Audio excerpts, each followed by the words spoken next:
If I can carry on where I was carried away. Wendy Nicklin from Accreditation Canada, President and CEO from one of the very big accreditation organizations in healthcare. Accreditation Canada has a reputation for being up to date, for innovating their model, and being even often a bit ahead of its time. Wendy, please.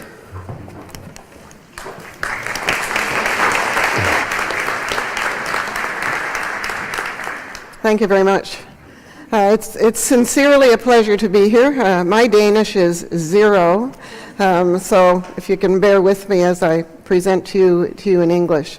It really is a pleasure to be here and an honor to have been invited. I've known Karsten for a number of years now, and we're together on the ISQA Accreditation Council, where we look at the development of the ISQA program, and as well we take time to share developments and learn from each other. And although we're all at different stages in development and learning, I can assure you we do learn from each other. So what I'm going to do is talk to you. I was asked to speak about how our program has evolved, but where we're heading. I have a voluminous number of slides. I can assure you I'm not going through all of them. I'll be skipping through a number of them. I assume you'll have access to the presentation afterwards. So there may be some slides you want to go back to that I did not speak to, but they will give you some other foundation elements that might be of value to you. So I hope those will be helpful. Now, when you talk about trying to keep ahead, I chose the, in quotes, they're skating to where the puck is going to be. If any of you are ice hockey fans or NHL fans, as some of us in North America are, Wayne Gretzky was a very, very well-known hockey player and involved still in the United States, but from Canada, from Manitoba, and he was asked why he was such a good hockey player. His comment was, "I skate to where the puck's going to be." So I think it's how do we keep ahead of the curve, so I thought it was a rather interesting quote to actually have in starting off the presentation. So I'm going to give you a bit of background as to what we're about, because that will give you some context for where we are, and tell you then a bit about our program and how it's shaped. And you'll see some similarities with what you have at ECOS. I think some of those fundamentals, we all build on those building blocks. And then our program, how it's evolved in about the last 6 years, but then where we're going, because we just did a major review again about 6 months ago, and now we're looking at the next chapter. So I'll do my best in 45 minutes and then look forward to some questions from you. So a few comments about Accreditation Canada. We've been around for 55 years. We're basically second oldest program in the world. We started with the Joint Commission in the US, and then we split off, and they were incorporated just a few years before we were. Quite involved internationally. We have public and private clients. We do, interesting, the comments from Nick, who was your speaker before lunch. We do cross the continuum of care. So our program goes from primary care through long-term hospice, palliative care, rehab, mental health, cancer care. We accredit across the continuum. And that's been something I'm pleased to elaborate on with you. And just as you are here in Denmark, we are accredited by ISQA for our standards, our training program, the organization, pardon me. And we're undergoing our 5th accreditation as I speak right now. We do set standards that are national in scope, similar to what you have here. I'll get a call from one particular province in Canada who will say, would you look at developing standards in organ donation transplantation? We will look at that, we will review it, but we will only move forward if it will be relevant to the entire country and make sure that we have that national application. Now, how do we conduct our surveys, just briefly? Our surveys are structured depending on how the healthcare organization or sector is structured. So in many of our provinces, there's a regional system, so there'll be one CEO, one board, responsible for an entire region. So that organization will be responsible for the provision of long-term care, rehab, cancer, mental health, everything in that one region. And if that's the region, then we'd conduct a regional survey. And so our survey team may have 15, 20 surveyors on it. And we also have standards for EMS, so we'll have an EMS surveyor, we'll have a pharmacy surveyor, we'll have someone from long-term care, acute care, etc. So, whoops, sorry about that. If we're in the province of Ontario, where I'm from, for whatever reason, Ontario is behind the scenes, and my province still has individual healthcare organizations, acute care hospitals, long-term care, etc. We don't have a regional approach there, so as a result, we're accrediting individual entities, but so we'll accredit an individual home care entity. Public health will be a separate accreditation. A pediatric hospital will have its own accreditation, etc. We also do accreditation across the country. We accredit the health clinics in our federal penitentiaries. We're involved, we have a fairly large Aboriginal program and so on. So we do cross the continuum of care, and I think the integrative piece that Nick mentioned, in my view, is absolutely critical because the risks in our system are at the transition points. When you move from one place to another, where it's one ward to another, or one hospital to another, or from there to home care, or wherever, and I think that's where accreditation can have a really powerful impact. Just some statistics about what we do. Because of how we count our numbers, our penetration is in over 6,000 entities across the country. However, because of how we count our clients, a gigantic region with 80 sites will be one client. So they would be one client, 80 sites, and an individual hospital, if they're one client, would be one site. So we vary in that way. I'm not going to go into some of these details. We have many partnerships, and just as I'm sure with you in Denmark, we have partnerships with almost any organization across Canada involved in quality and safety. We don't do anything alone, so we work very carefully with health quality councils, Canadian Forces, Canada Health Infoway. Nick said he was just in Canada at a meeting. He was with the Canadian Institute for Health Information, Cancer Organization, and so on. Some of you may have heard of Rick Hansen. Rick Hansen is a paraplegic in Canada who did a wheelchair journey around the world to raise funds for spinal cord injury many years ago, has had that again, and I got a call from Rick Hansen probably 4 years ago saying, would we develop spinal cord injury standards? That there were no international standards on spinal cord injury prevention through rehab. So we looked at that, undertook a very major project, and we have now released those standards as part of our program, and we're also going to be actually releasing them for application in our international program. I don't need to say much to you about relationship building. It's all about relationships, all about being connected with what's going on across the country, because our relevance to being seen as contributing in a positive way to the quality of health and safety, to me, is fundamental to what we do, and I think to the viability of what is going on. I'll point out government. I mean, we are arm's length from government. We get our funding from the healthcare organizations that participate with us. We don't get funding from government. You can argue maybe some of it's indirect, but we're not directly funded by government. And that's an important part of what we do to maintain that third-party external review. However, 8 or 9 years ago, I did not have anything to do with government. I didn't meet with them. I wasn't involved with them. And starting about 5 to 6 years ago, I began recognizing accreditation had to go beyond being silent and working with the healthcare organizations. We really needed to be seen on that quality agenda. And I get a feel that you're perhaps being newly positioned. You're probably better positioned now. We've had to work to get there. And now I meet with government on a regular basis. As you know, we have 10 provinces, 3 territories, and then there's some national organizations.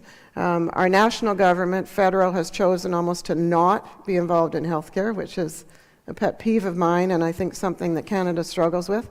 That being said, though, I meet regularly with government at all levels. What are your issues? What are your priorities? What are your areas of frustration? And to talk about how we can contribute to their agendas and improving health overall, besides the many partnerships that I already spoke a bit. I will not talk about standards development, but please answer questions. This is an eye test, but suffice it to say it shows how our standards have developed.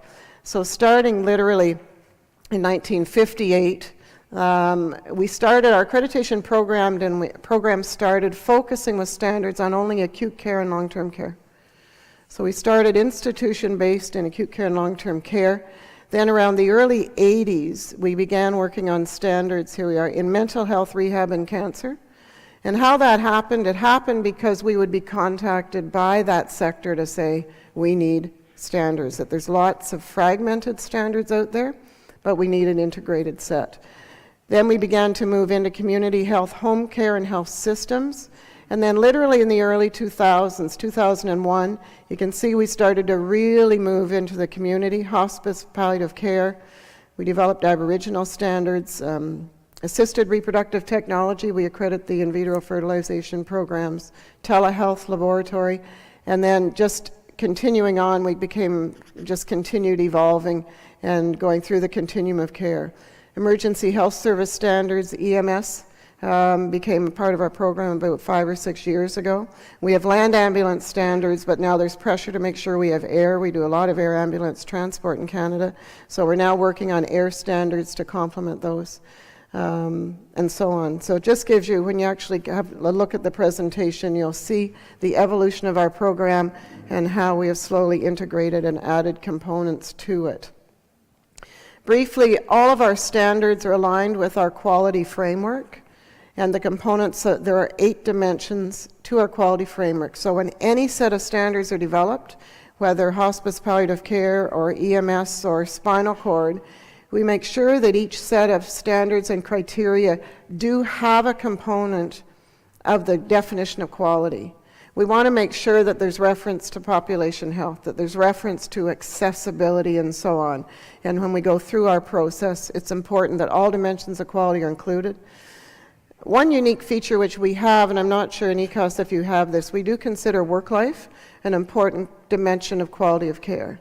You need to look after your staff. If your staff are looked after, they in turn and have a quality work environment, their ability to provide quality care is certainly escalated. So work life and staff focus on continuing development, orientation, involvement in decision making. Those actually are in our standards.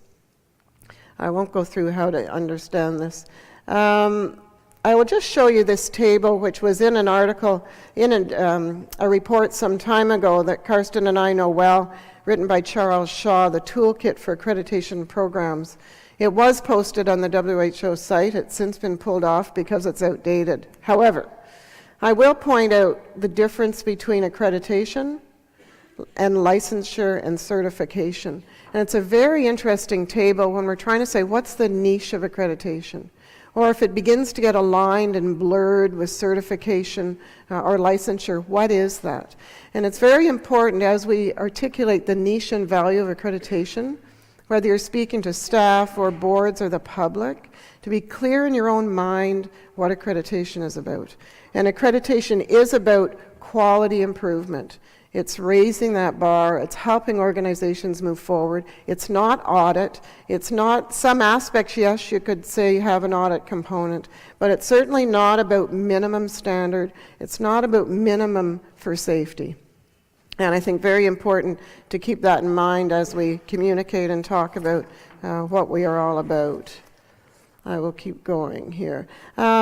Definitions of quality vary depending on who you're talking to. And I think you and I know that quite well. So depending on our audience, when we're going to release information, what is the definition of quality?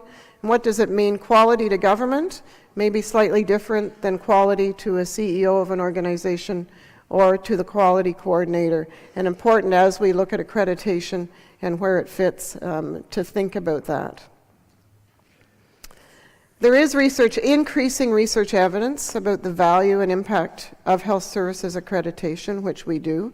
And there is a document on the Accreditation Canada website called The Value and Impact of Accreditation. It's an evergreen document, and as new publications are issued on accreditation, we actually add that to this document. It's basically a large bibliography, but it categorizes the impacts. But what some of those categories are, there's 7 categories of impact: impact of accreditation on risk and safety, organizational performance and effectiveness, on professional development and interdisciplinary team effectiveness, quality improvement, program effectiveness. We're starting to get some evidence on clinical outcomes, but as Nick said earlier, it's almost impossible to directly say that accreditation resulted in improved outcome. But if we know that accreditation improves team effectiveness, an interdisciplinary team, and we know that accreditation enables teams to work more effectively together, you can do a bit of an extrapolation of a relationship. And I think some area that's really growing is the contribution of accreditation to knowledge exchange and knowledge dissemination. And I'm going to finish with that as to what we are doing at Accreditation Canada in that regard. We're now at Accreditation Canada reshaping our message about the value of accreditation, because we want to have words that really say, what is this about? So depending on who I'm speaking with, we talk about it as a strategic management tool to give an organization, the leadership, the board, some information and support the direction that the organization is moving towards. It enables achievement of priorities. Accreditation shouldn't be done for accreditation and shouldn't be done just to get the decision. It needs to be done by a commitment by the organization to help the organization achieve their priorities. I'll give you an example. I had a call from an acting CEO, this is a couple of years ago now, who had been appointed to an organization that was in trouble, shall I say. Fairly large organization. Their board had been fired. The CEO had been fired. And this individual was appointed to go in as the supervisor for the next year to try and get the organization on its feet and get a new structure in place. So this colleague was a friend of mine, and he phoned me. This was around March. He phoned me and he said, Wendy, we're due for accreditation in November. We're going to have to postpone. There is no way we're going to be able to get ready. And I said, well, I hear you, and your request for postponement would meet our criteria. I said, however, I want you to think about it. Think about it, because why not go ahead with accreditation and help you identify the areas where you're doing well, the areas where you need to put some emphasis, and help it validate what's going on and use it as a management tool for you to move forward with the organization. I said, think about it. He thought about it for 48 hours and called me back and said, we're moving ahead. And it meant that we prepared the survey team. Here's the reality of this organization. We're going in there to be instructive and helpful as usual. And so trying to put that flavor to what accreditation is about to us has been very important. It needs to complement other performance measurement tools. We increasingly, with the emphasis on patient safety, talk about accreditation as a risk mitigation strategy. If you know there's a particular approach to care that should be in place, then clearly accreditation is a risk mitigation strategy. It does demonstrate accountability. It does emanate knowledge and enable knowledge transfer. None of us question clinical practice guidelines.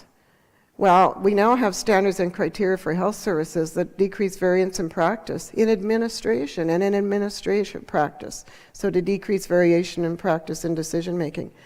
It does improve communication. And when I look at our 13 different healthcare systems in Canada, and they are all slightly different, I can tell you with great confidence that in those regional systems, when you have the continuum of care working together in one unit, they do have much better communication and continuity of care. And it does support a reasonable and regular, consistent review of quality. Okay, let me, I think you've heard me say this as well already, but quality is fundamental to success and performance. Up until a few years ago, we would hear across the country that we don't have money for quality. We don't have time to spend on the extra things. And finally, in about the last 3 to 4 years, we're starting to hear in Canada that without quality, we will not be efficient. Without quality, we will not have the best outcomes, and we cannot afford poor quality. So in Canada now, accreditation is on the radar as a strategy to enable effective system performance. I did not hear that 3 or 4 years ago. So there's a real progress being made in that regard. The other point I did make is the belief and the message that we are saying is to use accreditation for priorities to be achieved. And the other piece, repeatedly now we are saying, is accreditation should not be an add-on project. It's not a project. It needs to integrate with the quality improvement program of your organization. There are standards, look at them regularly, not preparing for a survey. There are other tools. If they're used regularly, so what if there's going to be a survey visit? There's a CEO colleague of mine who has told his organization, we are never again preparing for accreditation. We are going to use the tools that are with accreditation, and when the survey visit happens, it happens. Now, I'm probably dreaming a bit in Technicolor because I'm sure it's going to take a few generations for that to really happen, because I was of the other generation too, and I remember the days of preparing and ramping up and all that sort of thing. Okay, so what are we doing? So this shows our evolution over our 55 years. We started off having department-specific standards, so standards for nursing, for medical services, for pharmacy, for dietary, for whatever. Mid-90s, we changed to what we called it as a client-centered program, where we began to establish the standards around particular programs such as emergency, critical care, and so on. 2001, we called the program Achieving Improved Measurement, which was where we put a lot of weight on developing and encouraging the use of indicators. Indicators, whether at the team level, at the organization level, population health level, or whatever, really strengthened that. At the same time, we moved into total automation of our program. It meant our surveyors now had everything online, that there was a major shift in access to the standards. This was quite a shift for everyone, and I think it was quite a bump in the road for us. It was one of those major leaps where you're either going to sink or swim, and we hope we get there, but it was very successful. And then we realized we needed to make another dramatic change, and that resulted in the development and release of a program that we call Qumentum now. Quality in motion. We invented the word, so if you try and look it up, it doesn't exist anywhere. We wanted a word that would translate easily into English or French, because that's the word. And in Canada, we do everything in both official languages, English and French. And we were making some major changes with Qumentum. So at that time, we were on a three-year cycle. And so we started the release of Qumentum in January of 2008, and then finished, having crossed the country, so to speak, in December of 2010, at which time we conducted a major evaluation. These are the principles in which we developed Qumentum and where it would head. We wanted to enhance the value and relevance of the program. So this was to restructure it in order to integrate with quality improvement in the organization. Like, how could we take away the burden of accreditation? So minimizing the burden, not only for the organizations, but the surveyors. The surveyors were preparing for hours and hours and hours and hours before going to the organization. They were at the organization working till midnight every night, and it was very, very busy. I was a surveyor for 12 years before taking on this position, and remember those days well. We wanted to make sure that we focused on the actual delivery of care, service, and actual assessment of quality. Let's not sit in rooms and talk with teams anymore. We need to be out there assessing what's going on. We did want to improve the reliability and validity of what we were doing. We wanted to shift away from the focus on the survey, and then encourage organizations to operationalize the standards as part of good business practice. So what started to shift, and I'm going to show you what shifted as we moved in that direction. First of all, we focused on tracer methodology, and I believe that you are familiar with that, but I'll just reiterate what that is when I get to it. Looking at the standards, we wanted to be able to involve frontline staff in the self-assessment of the standards. So we set up automated tools by which staff would go to any computer in the organization, complete the assessment, the self-assessment, and the team or the team that would be responsible for critical care or home care would see the results of all that assessment. So you'd see your quality improvement team of maybe 5 people look at these results, and when they would complete the self-assessment, they would say, we're doing this well, here's a gap, we're doing that well. Then they would see the results of what all their staff said. And they didn't always match up. staff would identify we're not doing as well in that area, and we think we're doing better here. So it really would be an interesting process. We had an issue about our report turnaround time, and we wanted there to be less survey preparation overall.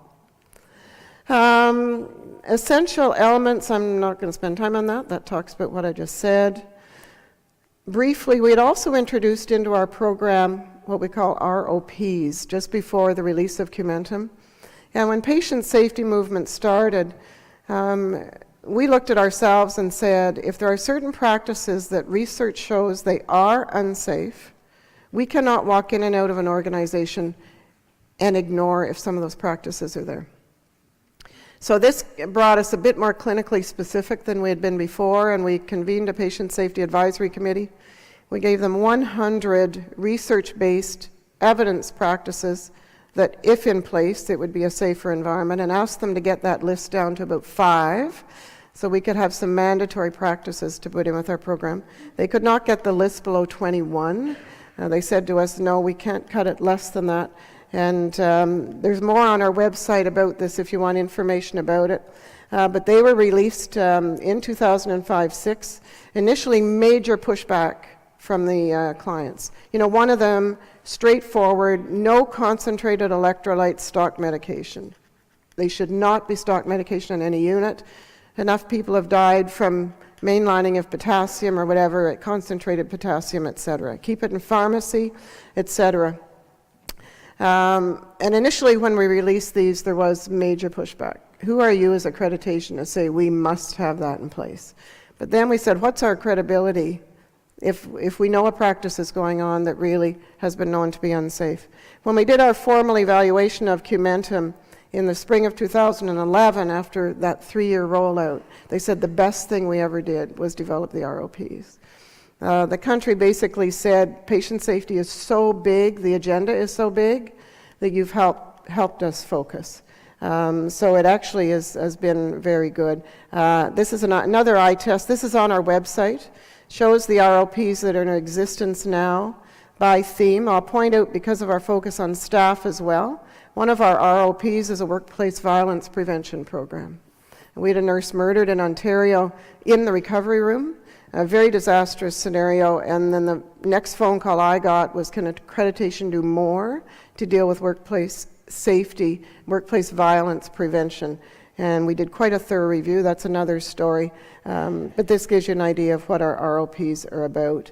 And we trend them. You can go on our website and see some reports that trend what's happening with the ROPs across Canada. So we can see what's happening by province, by sector, etc. And we've now completed an ROP life cycle. So if compliance is high, let's pull it off the list. We'll move it into a standard. We won't lose it. But let's not drown the country in ROPs. So what we've done with Qumentum, previously the self-assessment had been completed by an identified team. And as I mentioned now, we created a questionnaire for each standard set that would be completed by staff in the organization. Now, compliance is always tough. The number of staff who may complete it with a team may be variable, but we agreed that the self-assessment would be done that way.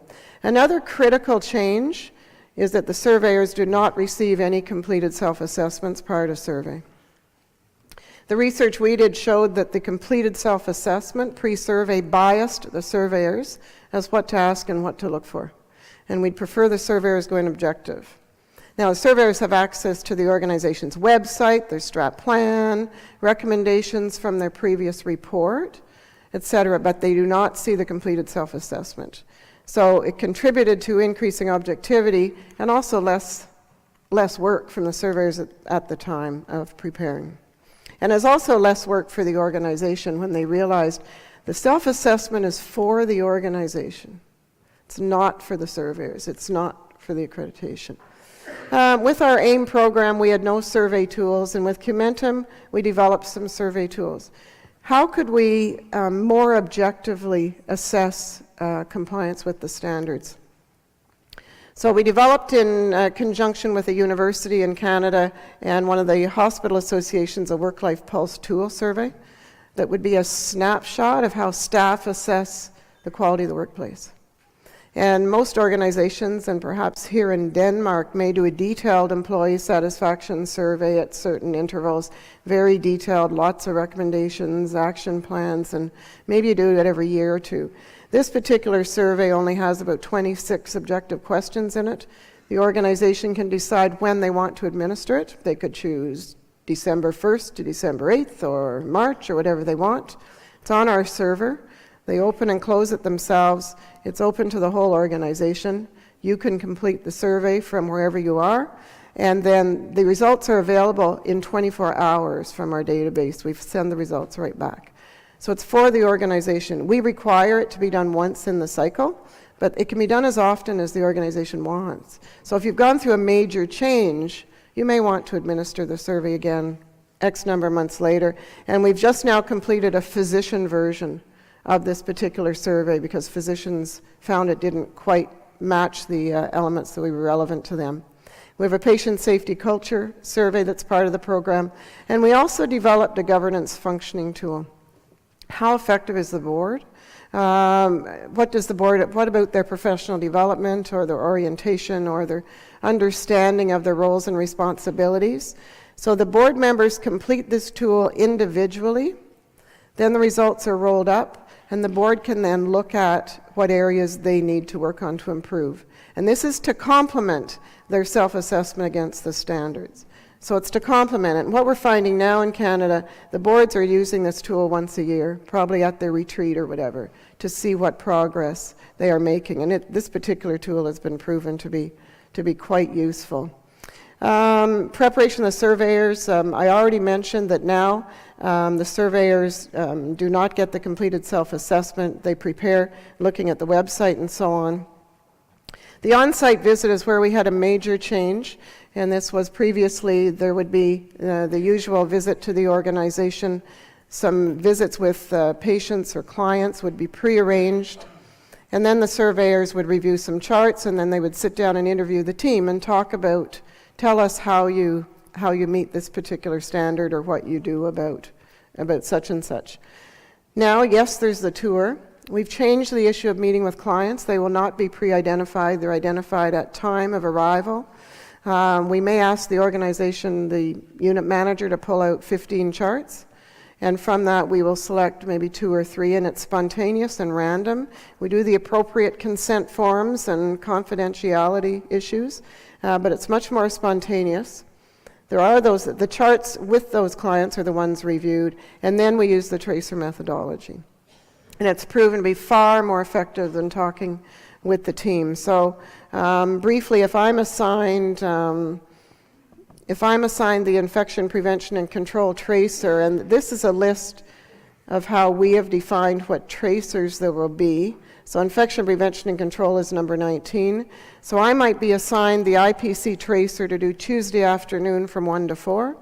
And again, this may mimic your approach, I'm not sure, but I may start wanting to talk to the chief of staff or the director of nursing or whoever has that IPC responsibility at an administrative level. Talk to me about your program, how is it staffed, how do you do it, what's full of information about. In Canada, if I'm in the Northwest Territories up in the remote north, they don't have to have people on site. The question can be, how do they access help? By satellite, by telehealth, all that's okay. But we want to know how they do that. I then may ask what kind of reports they have. I may want to talk to a board member. Do you have a quality committee of the board? How do you track quality, infection prevention and control in this organization? I then may ask, have there been any recent outbreaks? There's been C. diff, MRSA, whatever. Yes, we had one in our long-term care unit and something else, maybe in critical care. So my next comment is, let's go. So we go to the ICU. And I can talk to the nurses, and at the same time I can ask the nurses, what was your how long have you been here? If it was, less than a year, talk to me about your orientation. Talk to me about your professional development. By the way, there was an outbreak here in the last year of this.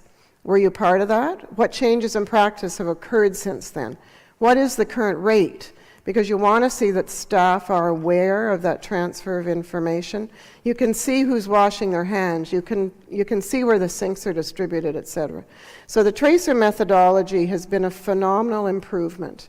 Our surveyors moved into it with some fear and trepidation because now they're on their own, kind of walking through.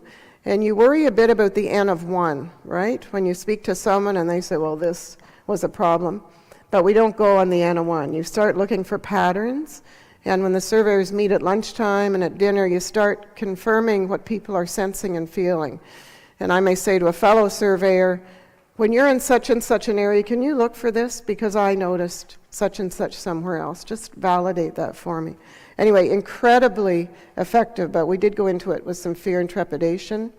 So we do have some discussion with board members. Each surveyor is assigned a priority process, and that's for them to assess if the standards are being met. Regarding documentation and information, our surveyors now complete everything online, as perhaps in your situation. And because of our degree of automation, the draft report is left on site when they walk out.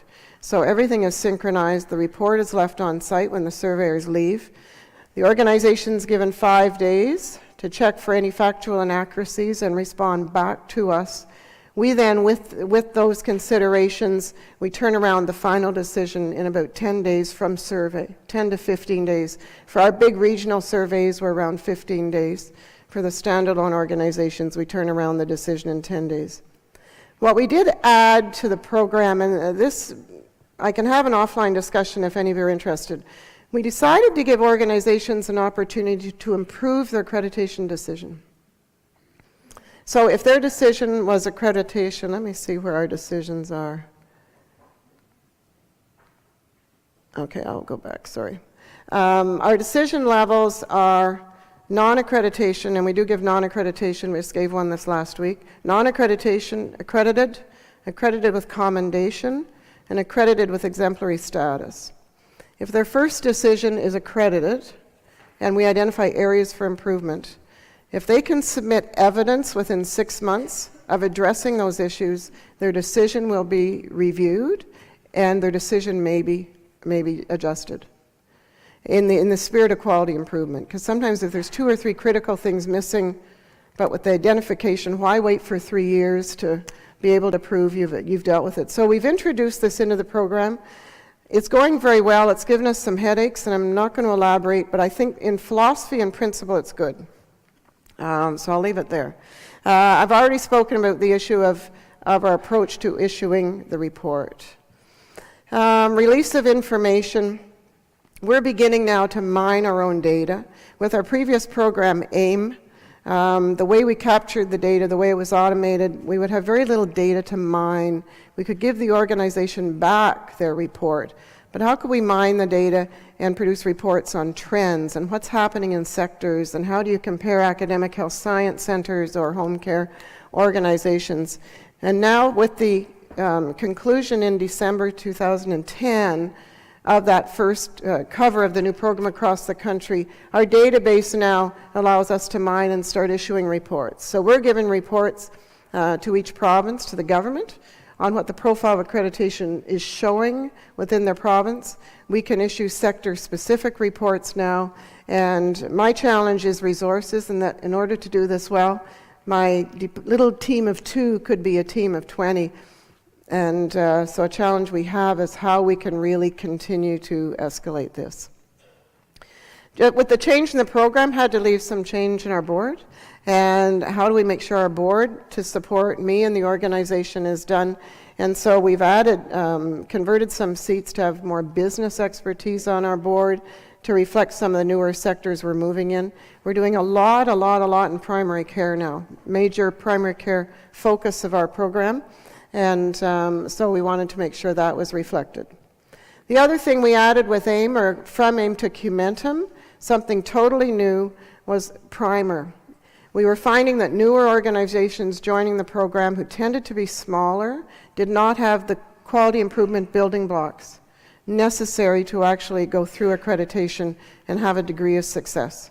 So we developed what we call primer, and it's basically an assessment by some surveyors of whether or not the building blocks are in place for quality improvement.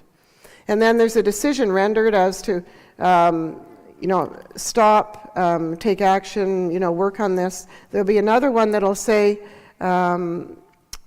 assessment required, but prepare to move forward in a year, and the other level will be proceed. And proceed will mean you're ready to actually move into accreditation. They do get a decision, though. They get a primer accreditation at the end. They needed something to give them credit and recognize what they were doing. So this primer has been a phenomenal addition to our program. The other thing that's not there is distinction. We've actually moved into into stroke distinction, which is something else I'm not going to go into. Now, where are we going from here? Because always improving, right? We're doing work on the self-assessment, how the self-assessment itself can follow the tracer path better. The tracer path doesn't always follow the wording in the standards, so we're going to be looking at that. And we want better reporting capability of the self-assessment results.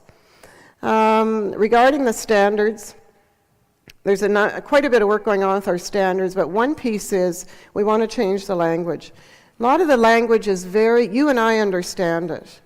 But if you're a housekeeper, if you're a personal support worker or someone else involved in the care, the way our standards are worded, it's lingo, it's still very health professional, healthcare specific.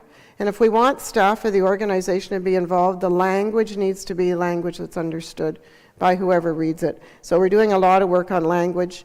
We took our long-term care standards out to some focus groups just about 3 weeks ago and had teams with frontline staff, which, as I say, included housekeeping, included dietary, included nursing assistants, etc., and said, we're going through these and you tell us what you understand or don't. And we did this with 5 different focus groups of about 20 in each. And it was a fantastic process, but we're really looking to try and do some work there. Ongoing work, we're looking at the whole rating system and how we can rate better, but we are going to look at whether or not we can have some unannounced visits in future. Right now, the visits by the surveyors, of course, are scheduled. People know when they will be arriving.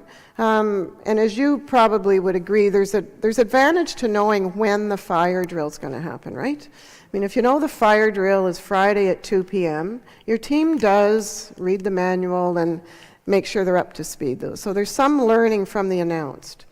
So we will keep ensuring that our regular visits are announced, but there may be some components that, given the approach, that we could embed some unannounced pieces through the cycle.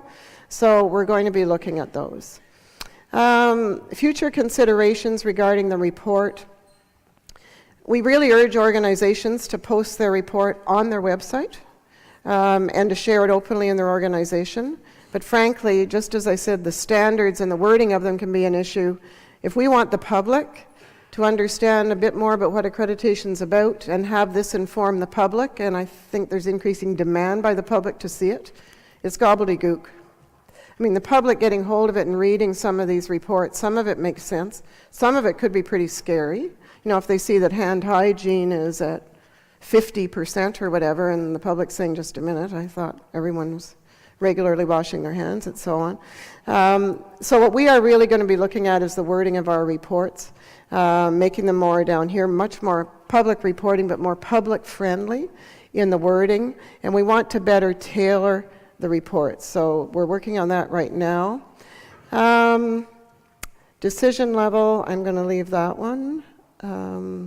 What we're doing with IT, we actually have all of our IT developed in-house. So we used to contract out information management services and then decided we would bring it in because we were spending a lot of money on it. So on our staff, we have about 150 staff, but we have an IT department of about 25. So if you think of it, that's rather large. They're a phenomenal group who actually then we do all of our own software development. We buy a few things, but we basically do our development. So that allows us to shift to make improvements to ensure that we are responsive to what is going on. So you can see some of the things that we're talking about here. For instance, client access to the surveyor technology to give them the ability to self-administer tracer. So we're teaching organizations how to do tracer because they should do their own tracer. If they want to trace their financial services approach, then why don't they do their own tracer to see how the process is working? So we're doing certain things to enable that to happen. Okay, I'm going to skip through that. Leveraging our data is very important, so we want to continue, as I've already mentioned, to issue more reports, but be able to customize our reports and increase their value. And here's what we're doing on the knowledge translation side. First of all, we believe very strongly in our role in knowledge translation or knowledge transfer. It's fine to give an accreditation decision, but we have a database that nobody else has. Nobody else in Canada has our database, because it's built on the standards, it's built on how they're assessed, it's built on how they're measured. We have compliance with ROPs. Again, we have the results of those surveys. No one else has that database, and we ethically need to share that. As long as it's anonymized and it's an aggregate, we can do that, and we will do that. So we've been continuing to improve there, so of course we need to keep the standards current. We're now issuing publications. We have a journal called Qumentum Quarterly. We are identifying leading practices, so we have criteria by which leading practices are submitted to us. And briefly, we don't use the term best practice, because what is best practice? What's best practice today is not best practice tomorrow. So we use the term leading practices. And organizations submit practices that they believe are leading according to certain criteria.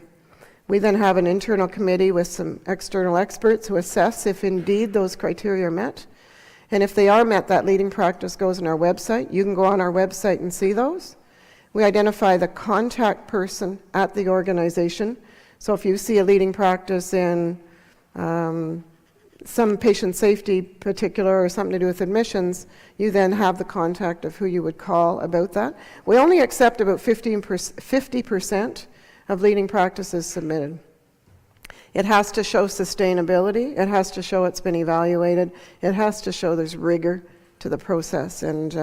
But we will continue to improve that. Our issuing of reports, we hold a number of conferences and a number of education sessions. And with that, I'm going to skip to the end. The slides that follow here show what we've done with our data. We have a Canadian healthcare report that we issue annually. Nick, just a few hours ago, indicated a correlation between governance and safety. We found the same thing. And we issued a report 2 years ago, which is on our website, and we had a positive correlation between effective governance and performance on the ROPs in organizations. So it's good to see that role of governance is going out. So it's becoming evident. So we can trend implementing fall prevention strategy, trending 2010, 11, 12, we can see the percentage across the country slowly going up. So I won't put time into these, but we can then pattern our governance functioning tool. That's what some of the elements of what our tool looks like and what the percentage compliance is that we see and where organizations need to improve. So when we issue reports to Hospital A or Region A, the report actually compares their performance with our national database and perhaps with their sector. So I'm just going to go right on to conclusion because I appreciate where time is.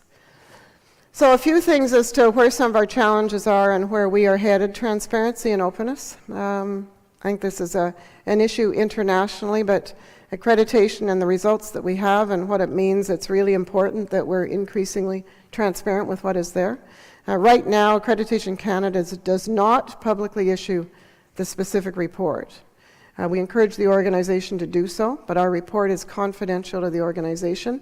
If I was a betting person, I'd say in 5 years it will be issued by us publicly. However, we need to go there gently so we don't get in trouble. The patient-centeredness piece, we're really looking at patient-centeredness in our program. Even though I would like to say we're patient-centered, I don't think we're as patient-centered as we can. Some of the wording in the standard says inform the patient. No. If the patient's your partner and we're together in this, you're going to work with the patient and they're going to be your partner in that whole education piece. And words such as inform, et cetera, will slowly disappear. We've created a Patient Family Centered Care Advisory Committee, which has clearly patients and families on it, and we're going to look at our entire program as to how we improve the language and help drive that whole movement across the country and internationally through accreditation. How can we help it? And with patients associations and others, I mean, how can we help this partnership with our patients be evident within the accreditation program. We must be seen as complementary to other forms of external evaluation. So complementary and aligned, and Nick referenced this as well, with certification and licensing. But we need to know what our niche is. I think the real risk is that they become so blurred that licensing and accreditation started to really blur together. And I think if we start to lose that quality improvement focus, what we have really brought to the system could well be lost. Impact of digital age, I'll leave it there. We're looking at how we can focus more on outcomes. Accreditation traditionally has been more process, structure and process focused. We've got to get into outcomes. Accreditation, again, the process being more continuous over time. We need to better leverage the data. I've already mentioned public-friendly reporting. And a program responsive to business model and the changing environment. As I was discussing with a few earlier, our major client base that's increasing now, and we continue to grow, is in smaller organizations. And these small organizations, our current business model is not quite where it could be. Then finally, the issue of rigor is key. As people and public media become more aware, the question is, if it's challenged, what can we say? That the niche must be in balance. And I think the rapidity of change is giving all of us some real challenges as to how we keep current and how do you skate to where the puck's going to be with such a rapid change going on. And I'm sorry I took the full hour.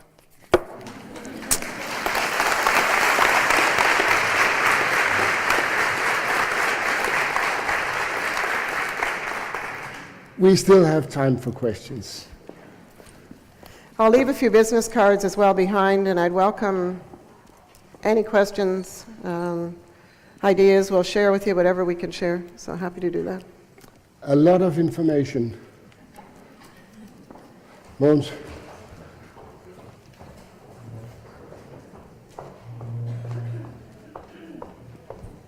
Thank you very much for very thoroughly information. I have tried to look up on the homepage before, but this was much better.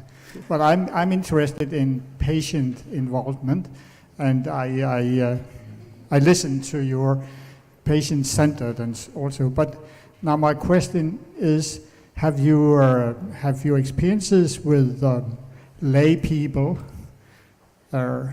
acting as surveyors? Have you developed standards for the roles of patients and relatives in the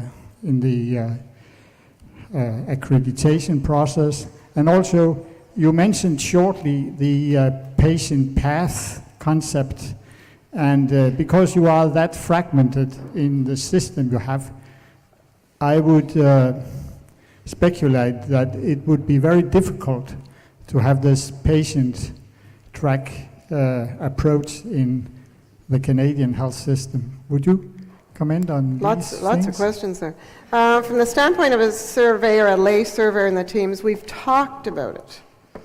We're not quite there, and actually when at the ISQA meeting in Edinburgh, there was a half day talking about consumer patient involvement. That's going to be one of the elements we will look at with this advisory committee we have. That will be one of the elements we critique. I think Jocelyn Cornwell from the UK, who spoke out mid-staff, etc., she talked about their experience with that and the amount of preparation that would be so necessary to ensure it worked well. But I think we need to look at that.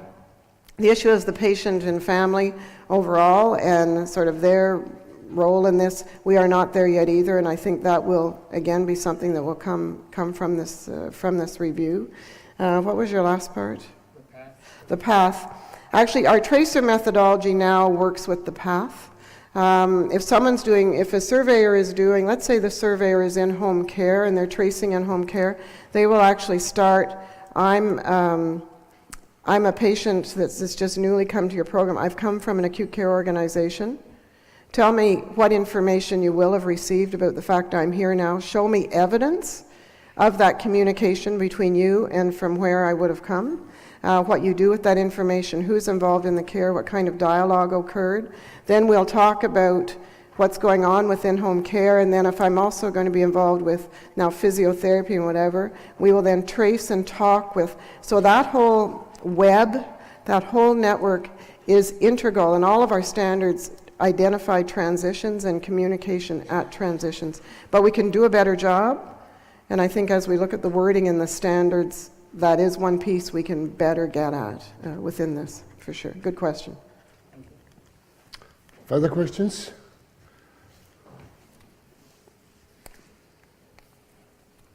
Would you like Thank you to very ask them a much. question? Caught me off guard. I would just say, is there any surprise? Is there anything you think, oh my God, or, does anyone have a comment about what you heard, or you're just all drowning in, oh my God, so much information? All clear. Anyway, I would urge you to go to our website and some of the information I mentioned and take a look at the presentation. You can see how we've trended some of the data. We've got to be more objective in what we are doing. Indicators, I didn't talk about indicators. We are looking to identify indicators of relevance with the standards. So in mental health, besides the standards, what would be the 5 key mental health indicators that we should be monitoring, et cetera? So indicators are a big part of our go-forward strategy as well. Jesper? I wonder if you could elaborate a little bit on how you educate and train your surveyors. Educate and train surveyors. We have about a 4-day orientation program for the surveyors, and they must come from an accredited organization. So they come with that background, but we have a 4-day orientation program, and we do a lot of our teaching by surveyors. I think people learn better from those who they can relate with in that way. So if we have an orientation, as we had about 3 weeks ago, 20 surveyors, we have 5 seasoned surveyors who are actually doing the teaching with us. And that includes a mock survey. So at the end of their 4 days, they go on a mock survey with the seasoned surveyors. They then have one observational survey. After that, we don't consider them passed or accepted as surveyors till after the mock and after their observation. And probably of 20 surveyors, 1 or 2 will not make the grade. We'll find their communication skills or whatever is an issue, and we may try and work with them, etc. And they may do 2 observational surveys. We see how they do, and then after that, they're fully out on their own. And we have developed a certification program for our surveyors. So they must complete, we have, I think, 3 web-based sessions for them every year online that they must do. There's a test and they must complete it. If they don't keep current with those 3 sessions, they can no longer survey. So we're becoming more and more rigorous because the issue of continuity and consistency across the surveyors is something we all grapple with. And so we're really working hard on that education piece. So it starts with orientation, but then continues through. Are they part-time surveyors or are they doing it full-time?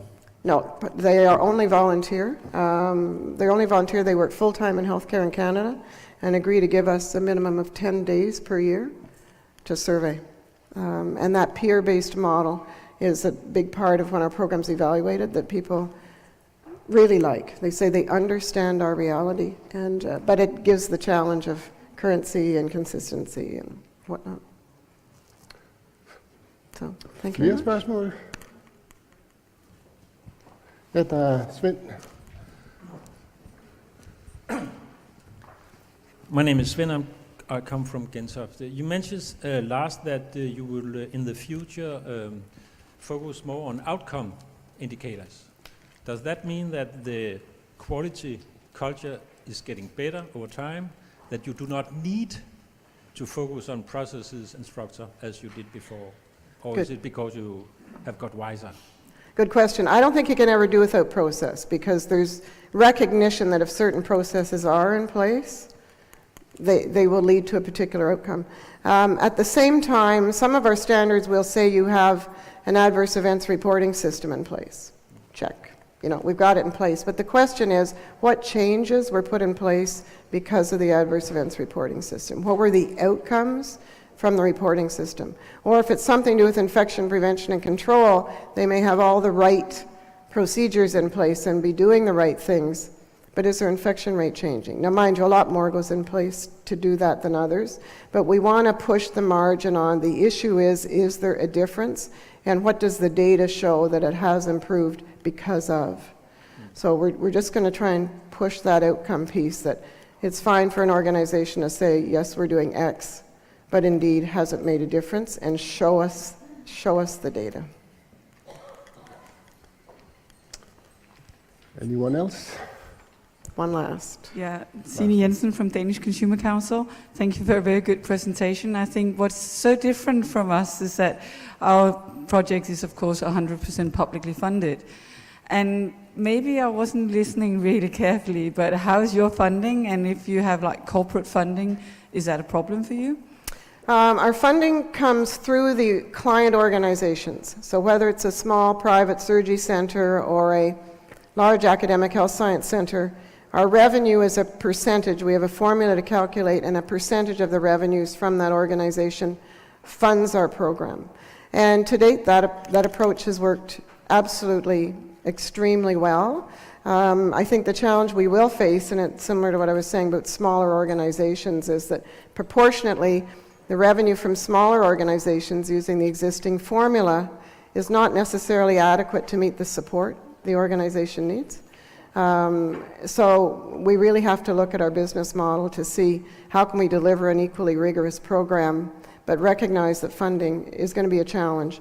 And also, all the healthcare organizations in Canada are struggling from a financial standpoint. There's no question that decrease in health spending that you saw on Nick's slide, Canada's right in there, and the organizations are looking for every nickel and dime kroner that they can cut from their budget. And one is, are we spending too much on accreditation? So we are looking at how we can deliver our program and as efficiently as we can. So where we are right now is we've got all the improvements we know we would need to make, how we sustain and improve the program, deal with our evolving market and client-based change, yet try and keep the budget as tight as we can. So we're actually entering in where my team are back there trying to slice some money from the budget as I speak to you, and it's a challenge right now. Did that answer your question? Not really, because we think if it's like corporate money, like you have it's like the firm controlling themselves. So is that okay? What do you mean by corporate money, though? From government? No, not from government, from industry. Oh, from industry. That's a very good question. That's a very good question. We have debated what some other sources of revenue could be and whether we shouldn't go out and look at other sources of revenue. If you have a formula for me or some advice, I'd love to hear it. Because I've thought if if we can contribute to improving healthcare and so on, you'd think corporate money would support that because they're benefiting from that improvement. If someone's back at work in 5 days instead of 5 weeks, there's some benefit on the industry side. But anyway, I'd love to get your advice on that. Thanks for clarifying. A final question. Don't worry about time. I'll take it out of your coffee break.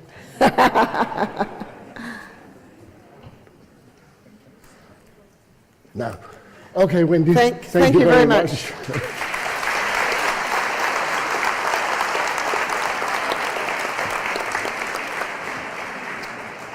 Og så skal